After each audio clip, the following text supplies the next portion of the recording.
Hello everyone and welcome to this TPN news today. My name is Nintendo and today I have with me Mr. HorribleChopstick right above my head. Hello, it's very strange to be floating here. And the voices in our head, XprtHunter. Yo, what's up everyone? Alright guys, so today we are just going to go over all the leaks for the cards that have been revealed. TEPPEN just revealed the last purple for today, which I was expecting they would. And it's a card we've already seen before, but we'll showcase it anyway, so everyone sees it. But let's start off with the first red card. Oh yeah, so we're going to start. I'm going to do this, try to make sure these videos aren't too long. I'm actually going to split these up. So we're going to go red, green, and purple because that's all we're seeing. Black will be a mystery until we find out the first, because I think the new update comes out on the 28th, right? But the actual... Well, it's going to be great because all the black cards are going to render all this other stuff we're looking at obsolete anyways, so that's a good rollout for content. You know, yeah, it's good, yeah. Yeah, it's going to be great. Yeah, so, and then this all comes out on the 1st of March, so we'll have the new TEPPEN logo, as you can see on the background of the text over here. That should be on the 28th, if I'm correct. I think you are correct, but also you live in a different day than we live in, so I guess who knows? Right, so 29th. Yeah. 29th for my time, which was the 28th for you guys, so yeah. Yeah, but being in the future and stuff. Woo! Alright, so the first red card that they teased off with is a 2-cost red. It is called, does anyone actually have a name for this one? I forgot to grab the names down. Someone to look up to. Yeah, it's behind you. Oh, it is. I did take the name down. Some of them I forgot to take the names down completely. Oh, nice. Yeah, this is someone to look up to. Okay, someone to look to. All right. Stacker there, looking up. All right. First of all, art style wise, I love it because it's alpha, Street Fighter wise. Apart from that, it's give all friendly red units attacking, deal 2 damage to the unit in front. For one time only, right? No. That's just me being wishful. Me being hoping that there was more text to that card, but there is not. No, it's a permanent buff. Mm-hmm. It's 2 cost, right? That's a 2-cost card. I see it being like an envoy card. Yes. You know, a deck that revolves around building board and keeping board. Mm-hmm. Like, you give that effect to the 3-cost Ami, that becomes, like, kind of insane. This also triggers twice on combo. Yes, it does. Ooh. I think we clarified that. Yeah. Some people wanted to make sure. It's real gross. Yeah. That is so gross. You get both halves of the combo damage plus an additional 4 damage on whatever you're running into. Yeah. This... You could even build like a combo dive attack deck and then use this card. Oh, that'd be nasty. Yeah, it's real good, and the fact that it just works on all red units, you don't have to pick a target. It's just hits everything you have on board. There's a lot of upside with that, where it's not like you're targeting one thing with a buff and then it gets killed and you're screwed. It still hits the other things you have out there. Yeah, I mean on the plus side, it is only red units, right? So you can't run in dual color. Yes. Yeah, you can't dual color it, which is fine. I'll take that. I'm happy that it's not dual colored. That it's just one new color only, and then so. They've been leaning into that a little bit more, and I think that's a really good thing for the health of the game, to have things be focused on their own color more than certain things in the past have been that have really busted open 2-color decks previously. I don't know, that certain Virgil card was not, but what's purple? We'll get there eventually. Yeah, that's true. If this was dual color, it'd be kind of busted, right? Yeah, it would be. Yeah, actually. Oh yeah, this would be ridiculous. But otherwise, yeah, solid. A solid card for red for a 2-cost, so I like it. Something to look up to. Okay. Yeah, I think this will be very, very serviceable and probably see some play. Yeah. All right, so it's also a good card to cycle. It is actually, because you don't need units on the board. You just play it, right? Wait, what? No, you need to. It doesn't require a target, so it can be cycled for free. Yeah. Yeah, it just gives all units. So yeah, that's pretty cool. That's something I like about that. Someone to look up to. All right, so next on the list we've got Ken. At least I know that one. 4-cost human, 1/8. He's got combo. When played, he deals 2 damage to the unit in front.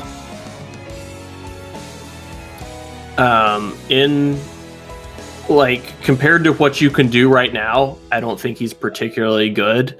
After rotation, I think he's possibly serviceable because red is losing its 2 best 4-drops. Yeah. In Rashid and Penguin, right? Outside of legendaries, anyways. I think it also like a replacement for Maki because Maki is like a combo unit, right? Yeah. A 3-cost combo unit. After rotation, she leaves, so yeah, it's another option. Yeah, I would say fine.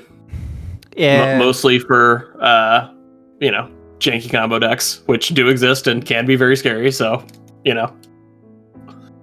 I'll give it that. I have noticed a trend with these cards that have been coming out that they do reflect a lot of, past cards or core cards. Yeah. So there's been a trend. I mean, even then, like, you run this in Celestial Envoy, right? Like, over time, this Ken will be pretty nuts. Like, if you get, like, 2 or 3, like, that Ken becomes, like, a 4/8. Like, damn. Yeah, and I mean, there's also plenty of red human synergy, and like you could do red green humans, right, with coral and stuff like that. Like there's definitely some human stuff that he can be involved with as well as a 4-drop, especially since Rashid's gone in that slot. Yeah, actually, it's pretty damn good. So I mean, I'd say post rotation he'll be better, but for now, he's I still don't think it's a very good or powerful card. I think it just might have a place. Yeah. Yeah, he'll find it eventually, but yeah, it's all right card. All right, so next up on this one, we've got Tiger Uppercut Sagat, or just Sagat, really. 6 cost 3/5. He's got anti-air. When played, he deals 3 damage to the unit in front and 3 to the hero. Did somebody say Rescuer's Bullet? For face damage? I think he's pretty solid. I mean, Denjin can use it, right? Yeah, no, it's going to be great for Denjin. Giving unit Denjin some more tools, and maybe even non-unit Denjin with this. I don't know. Maybe that'll work, right? Because he's not it doesn't really require you to do anything else besides just holding him. Yeah, it just sits in your hand. It's like, okay, 3 procs. Like 1 proc boom. is 4 damage.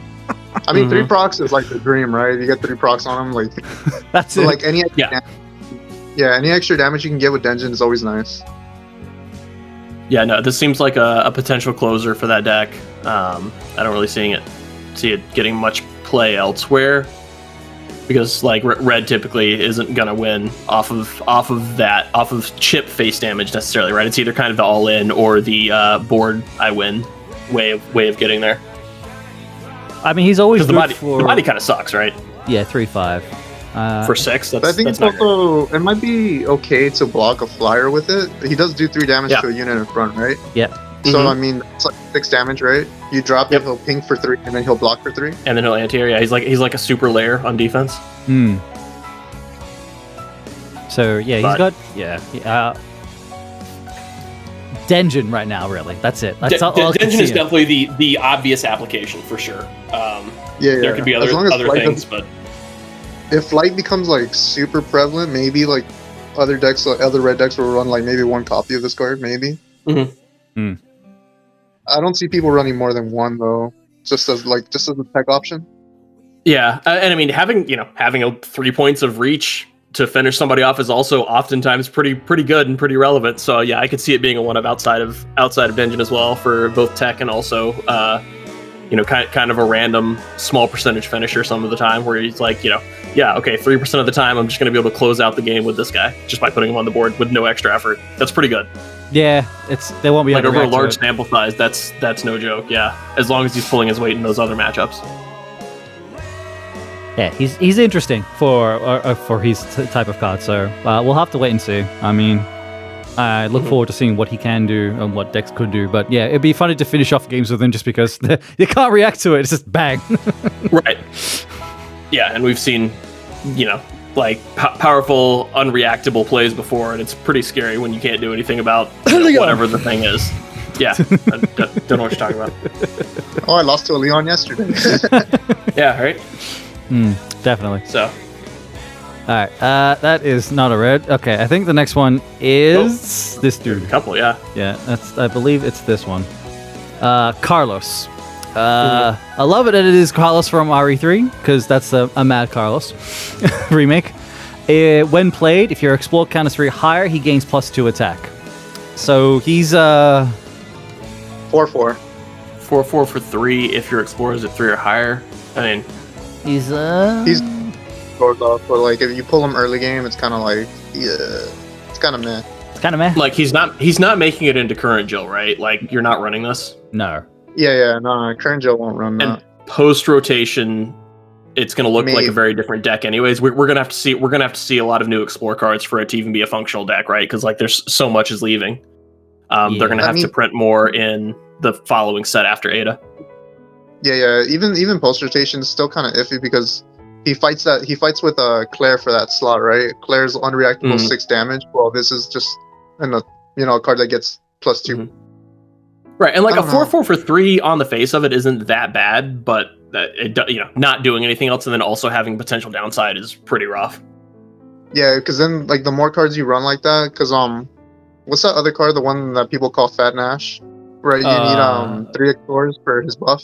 Yeah, that dude. I forget him. He's that human so like from Sengoku. Yeah.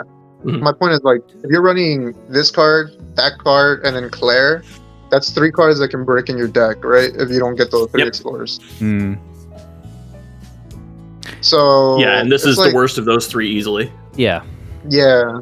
So it's like the more of these type of cards I run in my deck, there's more of a chance of me breaking.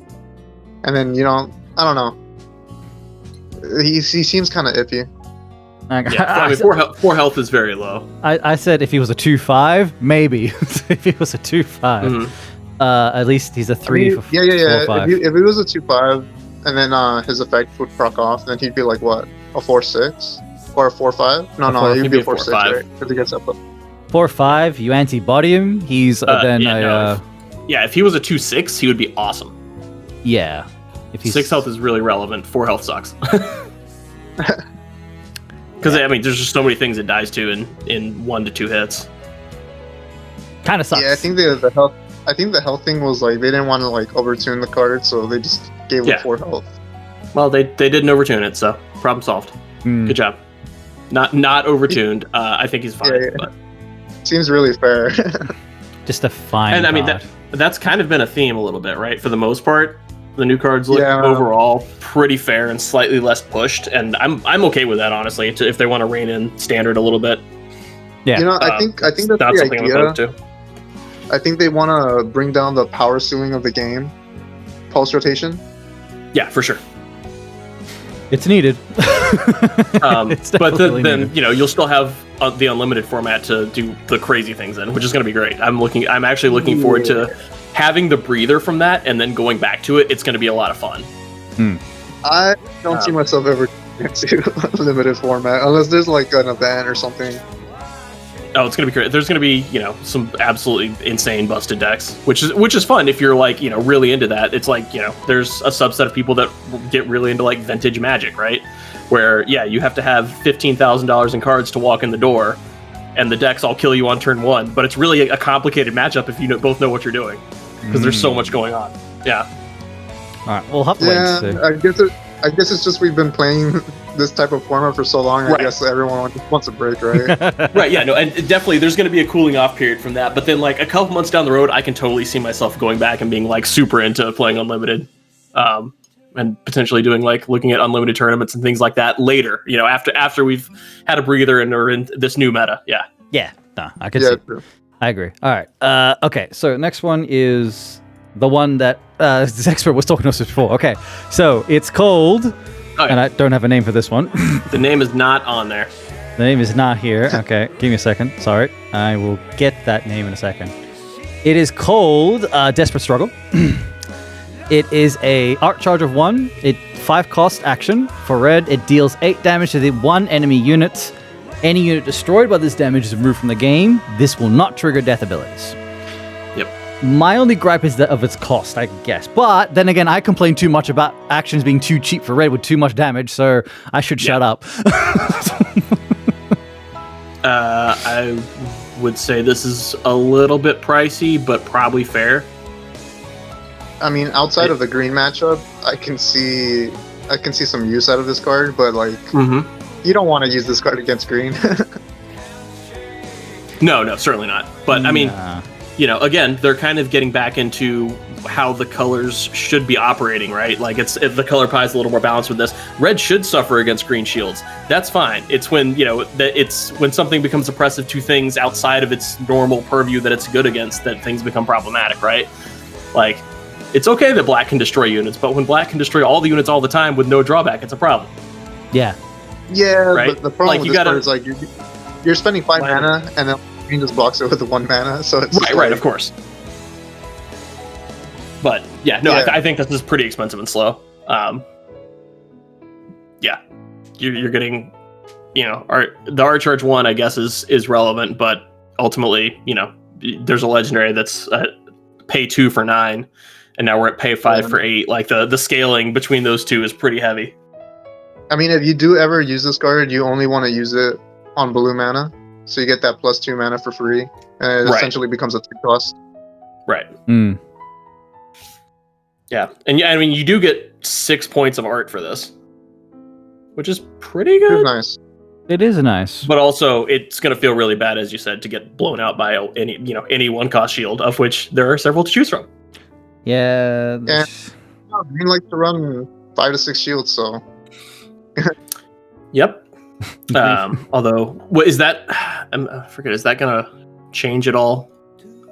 No, the shields. It might change. The shields. Block and wall jump will not rotate. Blade shattering. Defense. No. Blade shattering is haunted by memory, so that's after.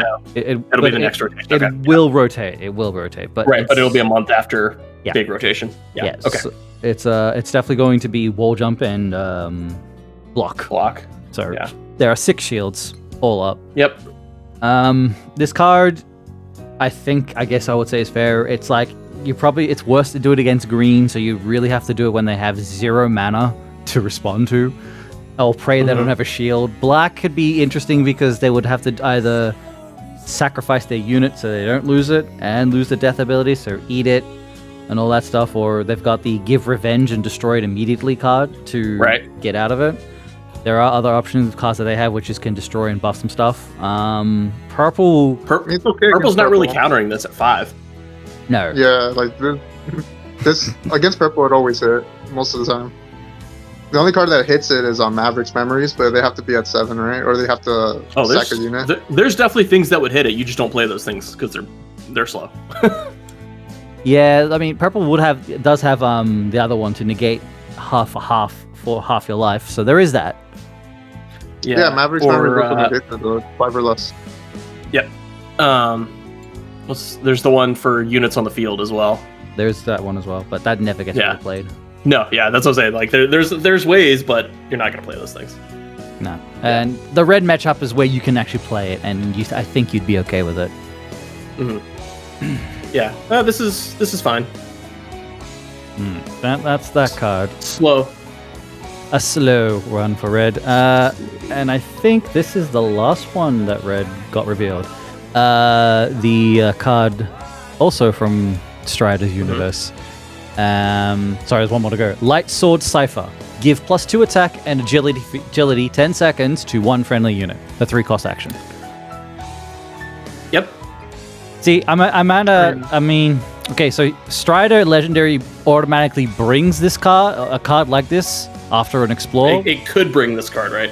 No, this is a different one. No, it's not this exact one, yeah. He brings a 1-cost that does give agility for 10 seconds, but it deals 3 damage. It's 3 damage. Yeah. So and they all deal 3 damage, yeah. Yeah.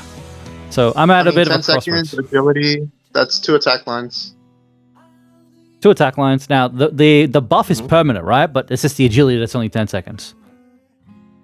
I think so. That was based on my initial reading, but it's not 100% clear. But attack buffs typically don't fall off. Like stat buffs typically don't have a timer on them, right?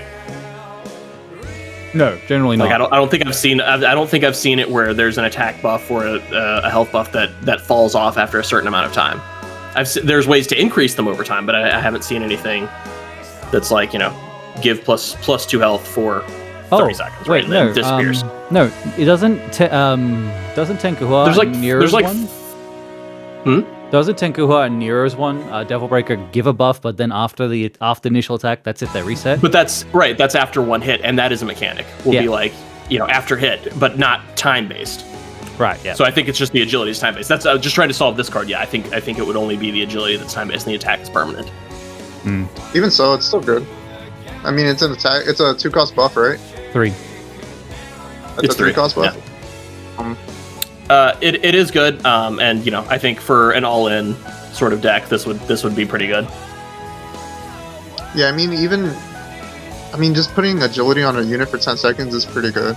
If it's Right, a especially if combo that unit has agility. combo or on attack effects or whatever, which are certainly possible to achieve. Oh, Crush. Yeah. heavy Nah, hit. it'll work. Crush, yeah. Give it to Boat. It'll work. It'll be fine. Well, I was thinking tie that in with the other red card we'd seen, which was the they deal 2 damage to the front unit each time they attack. Oh, right. Yeah. No, Someone to definitely. look up to, right? So that stacks with this, and then the agility, you get more procs of that, and if they have Crush, then you probably just win the game. So yeah. Oh, man, that's just stupid. But, I mean, that's right. That's the all-in deck, and then 1 obliteration, and you just die, right? Like, Yeah. there's there are certainly outs to such a thing. Yeah. No, but I like that synergy because that's really nutty. Mm-hmm.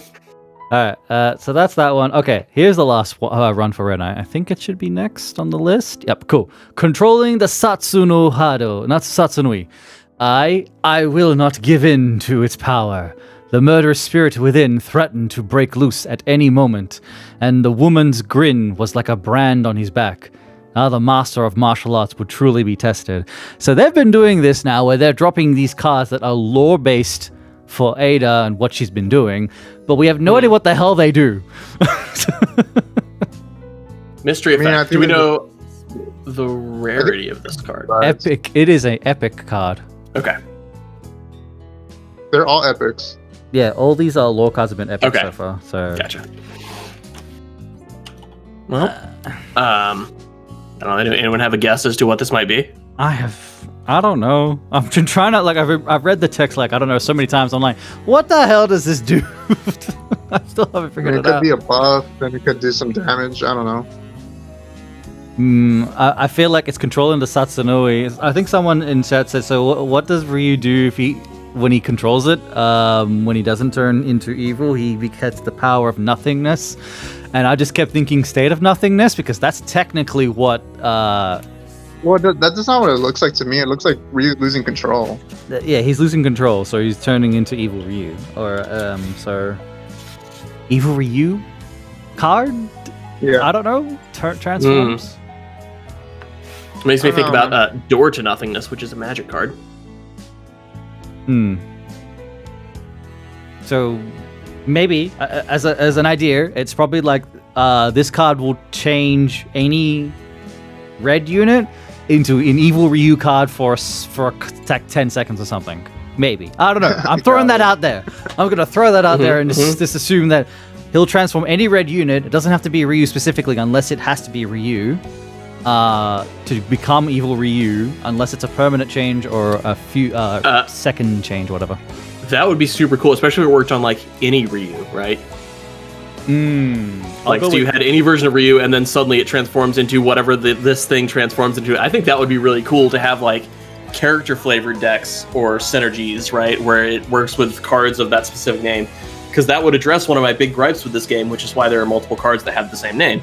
But this could actually be a way for them to fix that by having things that interface with any Ryu or any X or whatever, right? I think that could be really cool.